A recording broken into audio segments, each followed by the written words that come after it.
नमस्कार सभी बच्चों को। मैं गजेंद्र सिंह आपके सामने पाठ नंबर 9 औद्योगिक क्रांति पार्ट 2 दोबारा से लेकर आया हूं। तो आज हम बात करेंगे औद्योगिक क्रांति के बारे में।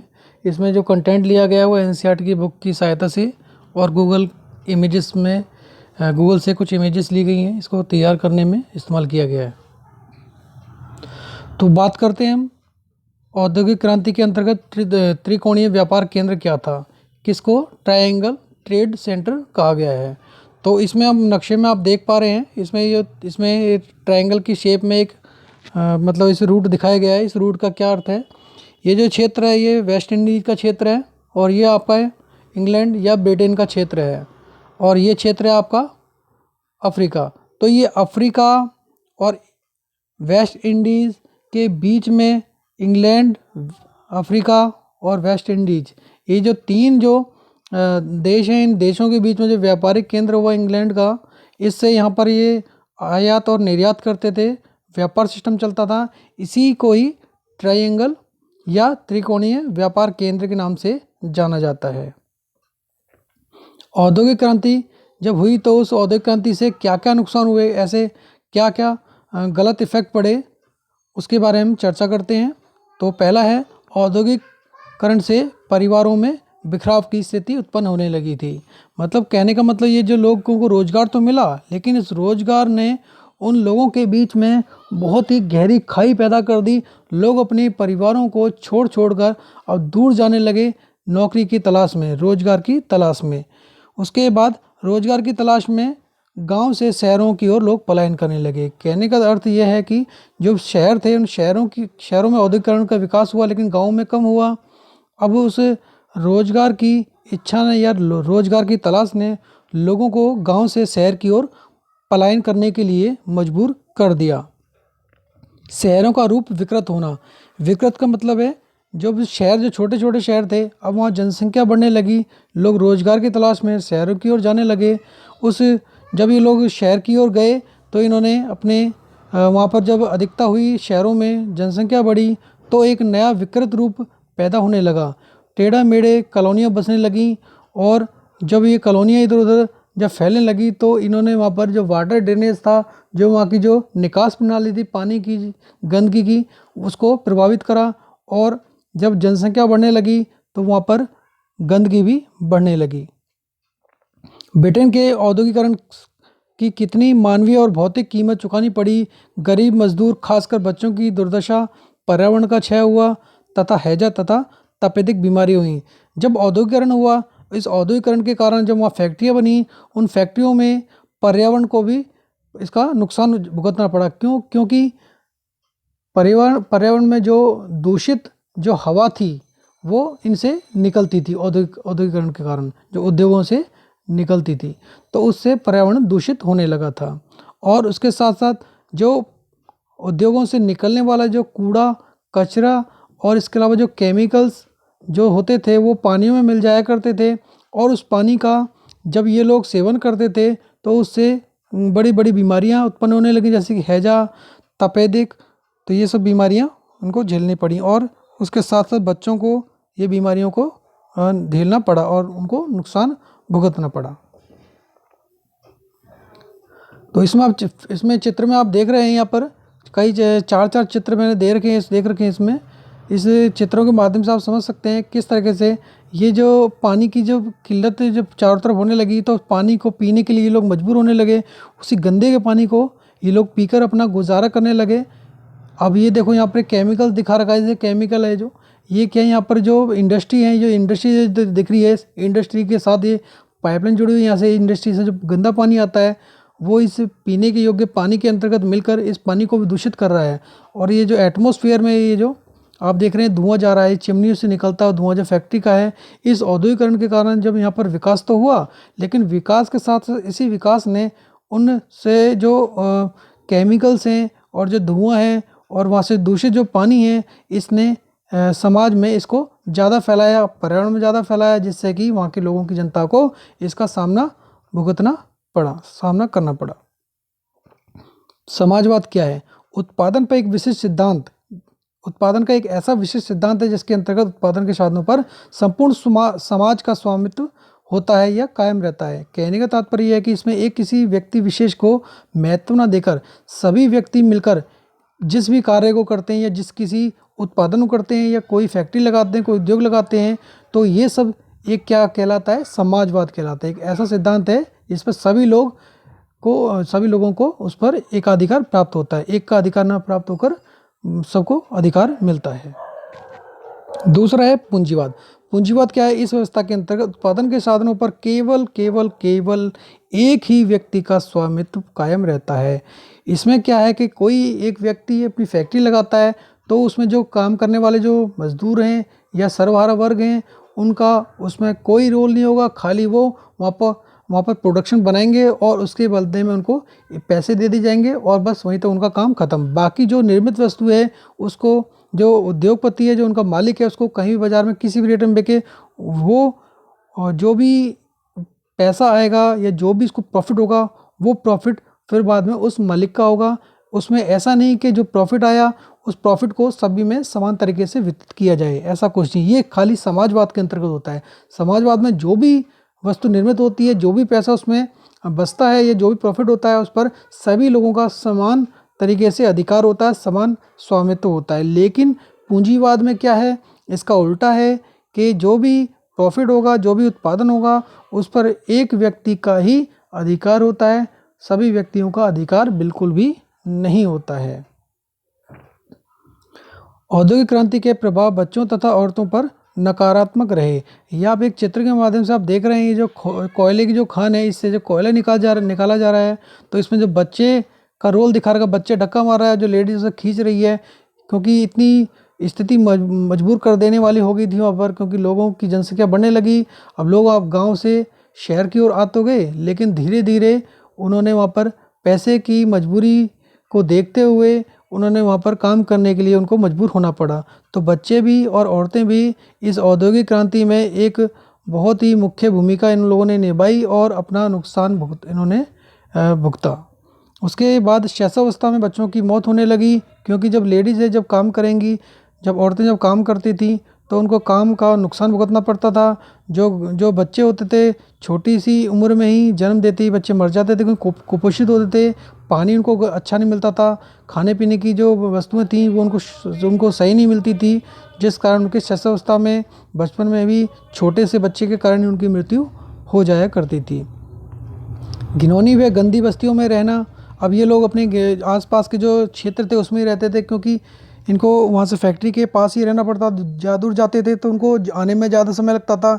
इसलिए जब फैक्ट्री के आसपास जब लोग बढ़ने लगे तो आसपास में गंदगियाँ बढ़ने लगी, क्योंकि वहाँ पे बस्तियाँ बसने लगी नई नई, और उन बस्तियों के कारण वहाँ पे भीड़ आ गई। उस भीड़ ने वहीं पर गंदगी फैलाई और उस गंदगी के कारण इनको बहुत नुकसान भुगतना पड़ा। कम मजदूरी पे ये लोग काम करने लगे।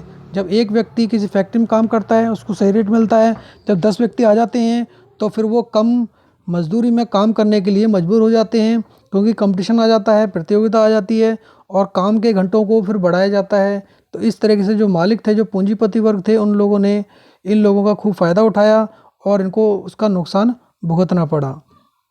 बच्चों और औरतों की दशा सुधारने के लिए इंग्लैंड में 1833 और 1842 में खान और कोयला अधिनियम आया, जो 10 वर्ष से, इसमें क्या था, इस कानून में क्या था, कोयला और खान अधिनियम में क्या था कि 10 वर्ष से जो कम बच्चे हैं और स्त्रियों को जो खाने हैं, जो माइंस हैं, उसमें काम करने के लिए उनको नहीं लगाया जाएगा, उस पर रोक लगा दी गई। कि इस कानून के तहत 1833 और 1842 में जो खान और कोयला खान अधिनियम आया था। 1847 में फिर एक और अधिनियम आया जिसका नाम था फील्डर्स फैक्ट्री अधिनियम। 1841 में कौन सा आया? फील्डर्स फैक्ट्री अधिनियम, जो 18 वर्ष से कम उम्र के बच्चों और स्त्रियों से जो 10 घंटे से अधिक जो काम ले रहे हैं उस काम पर रोक लगाई गई, उस पर इन्होंने बैन कर दिया। किस कानून के द्वारा? फील्डर्स फैक्ट्री अधिनियम के द्वारा। जो फैक्ट्री में जो 18 वर्ष से कम के जो उम्र के जो बच्चे हैं या लेडीज़ हैं उनको वहाँ पर बैन किया गया, और जो 10 घंटे से अधिक काम ले रहा है उसको रोक लगाई गई, पाबंदी लगाई गई। 1795 में ब्रिटेन की संसद ने जुड़वां अधिनियम पारित किया। 2 कानून लाए या 2 एक्ट को पारित किया, जिसमें एक था कॉर्न लॉज। ये क्या था? अनाज से संबंधित कानून था, जिसमें लोगों ने उसका समर्थन किया। उसके बाद चकबंदी आई। चकबंदी ने मजदूरों को बेरोजगार बनाया। जो फैक्ट्री में जहाँ पर व्यक्ति 10-10 व्यक्ति थे, वो वहाँ पर अब 8-8 किया गया, क्योंकि काम की डिमांड थोड़ी सी कम हुई या लोगों की जब अधिकता बढ़ने लगी तो उसको कम किया गया। तो ये चकबंदी थी। उन्होंने अपना गुस्सा फिर मशीनों पर निकाला, मशीनों को तोड़ने लगे वो लोग, और इस तोड़ फोड़ के कारण फिर एक नया आंदोलन वहाँ पर चारों तरफ फैल गया था पूंजीवाद के विरुद्ध। उसी के साथ साथ एक और आंदोलन पैदा हुआ, इसका नाम था लुडिज्म आंदोलन। क्या था? लुडिज्म आंदोलन। ये किसके द्वारा किया गया? इसके जो हेड थे वो थे जनरल नेड लुड। जनरल नेड लुड के माध्यम से लुडिज्म आंदोलन को चलाया गया। लेकिन ये तोड़ फोड़ की जो मशीनें, जो तोड़ फोड़ वाले आंदोलन के एकदम खिलाफ थे, ये उनका समर्थन नहीं करते थे। इनका थोड़ा सा अलग मत था। ये चाहते थे कि ये जो आंदोलन उनका मुख्य था किस पर था कि कम से कम एक न्यूनतम मजदूरी इन लोगों को मिलनी चाहिए। जो लोग फैक्ट्री में या जो लोग उद्योग में जो काम कर रहे हैं या जो औरतें हैं, उसके लिए कुछ निर्धारित मानक होने चाहिए। कम से कम इनको मजदूरी सही मिले, एक निर्धारित हो कि इतना न्यूनतम इनको मूल्य मिलना ही मिलना है। और औरतें और बाल मजदूरी पर नियंत्रण किया गया, उसको कंट्रोल किया गया, इनका ये मानना था। और इसके अलावा बेरोजगारी के लिए जो काम और कानून तौर पर एक मजदूर संघ का निर्माण किया, एक ऐसे यूनियन बनाई जाए जो इनके मजदूरों की कानूनी तौर पर इनकी सहायता करे, बेरोजगारों के लिए काम उत्पन्न कराने के लिए महत्वपूर्ण भूमिका निभाए। तो इन सब लोगों की यही डिमांड थी, किसकी? लुडिज्म आंदोलन की। और किसके द्वारा किया गया? ये जनरल नेड लुड के द्वारा। इसी के नाम पर रखा गया है, लुड के लुडिज्म हो जाता है। तो इस तरीके से आपको भूलना नहीं है, पेपर में पूछ लेते हैं इस प्रश्न को। औद्योगिक क्रांति के फलस्वरूप समाज में दो प्रकार के वर्गों का निर्माण हुआ। जब औद्योगिक क्रांति आई तो उद्योगों के विकास होने के साथ साथ उसमें क्या हुआ, फिर जो पूंजीपति वर्ग है वो तो मालिक बन गया, लेकिन पूंजीपति वर्ग के अंतर्गत जो काम करने वाले जो मजदूर हैं, उनको एक नया वर्ग उनके सामने उत्पन्न हुआ, जिसका नाम था मजदूर वर्ग। एक तो है मालिक वर्ग और दूसरा है मजदूर वर्ग। इसी औद्योगिक क्रांति के कारण जो लघु उद्योग थे, जो कुटीर उद्योग थे, उनका विनाश होने लगा और बेरोजगारी बढ़ने लगी। केवल पूंजीपति वर्ग को ही इसका लाभ हुआ। किसका? औद्योगिक क्रांति का। इंग्लैंड में औद्योगिक क्रांति के क्या कारण थे? ऐसी कौन कौन से रीजन है जिसके ये पता चलता है कि इंग्लैंड में औद्योगिक क्रांति आई? तो पहला है जनसंख्या में वृद्धि हुई। जब जनसंख्या में वृद्धि हुई तो उनकी डिमांड बढ़ी खाने की। अब खाना कहाँ से मिलेगा? उद्योगों से नए नए उद्योग लगाए जाएंगे। अब जब उद्योग लगेंगे तो उन उद्योगों के साथ अच्छी परिवहन व्यवस्था होगी। उसके अलावा बैंकों की भूमिका, बैंकों की व्यवस्था भी की गई, जिसके कारण उनका जो पैसा है, जो मुद्रण प्रणाली है, उसको एक जगह से दूसरी जगह पर पहुंचाया जा सके आसानी से। रेल परिवहन का विस्तार हुआ। लंदन का महत्वपूर्ण नगर तथा व्यापार का केंद्र बनाना, जो लंदन को एक महत्वपूर्ण नगर के रूप में देखा गया और ये व्यापार का मुख्य केंद्र बना, जो बाद में त्रिकोणीय व्यापार केंद्र में महत्वपूर्ण भूमिका निभाता है। कोयला और लौह अयस्क की भूमिका, जो लोहा है, जो आयरन मेटल्स हैं, उसकी उपलब्धता होना और कोयला इसकी अधिकता होने लगी। उसके अलावा सीसा, तांबा और रांगा, ये सब इनकी उपलब्धता होने लगी। ये सब किसके कारण है? इंग्लैंड में जो औद्योगिकरण हुआ। ठीक है। उसके बाद कपड़ा उद्योग से संबंधित आविष्कारक कौन से हैं? जिन्होंने कपास या कपड़ा उद्योग में अपनी महत्वपूर्ण भूमिका निभाई, जिन्होंने अपने आविष्कारों के माध्यम से इंग्लैंड को एक नई रेस दी या एक नई गति दी। उसमें क्या है? उड़नतुरी करगा। एक उड़नतुरी करगा होता है, इसका आविष्कारक कौन था? कौन था? जॉन। उसके अलावा कताई मशीन के आविष्कारक कौन थे? James Hargreaves. इसके अलावा वाटर फ्रेम, इसके आविष्कारक कौन थे? Richard Arkwright. उसके अलावा पावरलूम या शक्ति चालित करगा, इसके आविष्कारक कौन थे? Edmund Cartwright. उसके बाद म्यूल का आविष्कारक कौन थे? Samuel Crompton. इसके द्वारा इस तरीके से ये जो कपड़ा उद्योग है, इसमें महत्वपूर्ण भूमिका इन लोगों ने निभाई, अपने अपने आविष्कार किए। इसका आविष्कार के कारण औद्योगिक क्रांति को बहुत ही मुख्य रूप मिला। उसके बाद औद्योगिक क्रांति के सामाजिक तथा आर्थिक प्रभाव क्या पड़े? जब औद्योगिक क्रांति आई इंग्लैंड में तो उस औद्योगिक क्रांति ने सामाजिक जीवन को किस तरीके से प्रभावित करा और आर्थिक जीवन को किस तरीके से प्रभावित करा। इसमें क्या हुआ, जब ये औद्योगिक क्रांति हुई तो लोगों में बेकारी में वृद्धि हुई। भाई उद्योग तो लगे, लेकिन उस उद्योगों ने जो छोटे छोटे लघु उद्योग होने के जो थे उनको समाप्त कर दिया। वो लोग, कुछ लोग वहाँ के बेरोजगार होने लगे। नवीन वर्गों का जन्म हुआ, जब नया वर्ग उत्पन्न हुआ, मैं भी बताया मालिक वर्ग हुआ, और उसके अलावा तीसरा मजदूर वर्ग, दूसरा मजदूर वर्ग। भूमिहीन मजदूरों की संख्या में वृद्धि हुई, ऐसे मजदूरों की संख्या बढ़ने लगी जिनके पास अपनी भूमि नहीं थी। राष्ट्रीय आय में वृद्धि हुई, जब नए नए उद्योग लगे तो आर्थिक प्रभाव में राष्ट्रीय आय में वृद्धि होगी। लेकिन जब बात करेंगे प्रति व्यक्ति आय की, तो वहाँ पर वो लोगों को वो आय उनकी कम हो जाएगी। कुटीर उद्योगों का अंत होने लगा, छोटे कारीगर थे वो मजदूर, वो क्या बन गया, मजदूर बन गए थे। स्त्री तथा छोटे बच्चों का शोषण होने लगा, और मजदूरों के स्वास्थ्य पर बुरा प्रभाव पड़ने लगा। नवीन औद्योगिक नगरों की स्थापना होने लगी, अधिक तथा सस्ता माल उपलब्ध होने लगा, क्योंकि अब औद्योगिक क्रांति हुई, माल ज़्यादा चाहिए तो उसमें फिर ज़्यादा डिमांड बनने लगी, उससे क्या फिर वो सस्ता माल खरीदने लगे। इस तरीके से अधिक और सस्ता माल उपलब्ध होने लगा। वहाँ से निर्मित जो वस्तु थी वो भी सस्ती बनने लगी। बाजार को नई जो वस्तु मिलती थी वो अब सस्ती मिलती थी। पहले जो हाथ से काम करके जो वस्तु बनाई जाती थी वो महंगी मिलती थी। ब्रिटेन की सरकार द्वारा श्रमिकों की दशा सुधारने के लिए ऐसे कौन कौन से कदम उठाए गए, इन पर चर्चा करते हैं। पहला है खान और कोयला खाद अधिनियम। इसमें क्या था, 10 वर्ष से कम आयु के बच्चों और स्त्रियों से खानों में काम लेने पर रोक लगाई गई। उसके बाद फिर अगला अधिनियम आया जिसका नाम था फील्डर्स फैक्ट्री अधिनियम।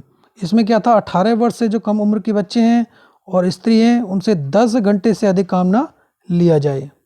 उसके बाद है 1819 का कानून। इसमें क्या था, 9 वर्ष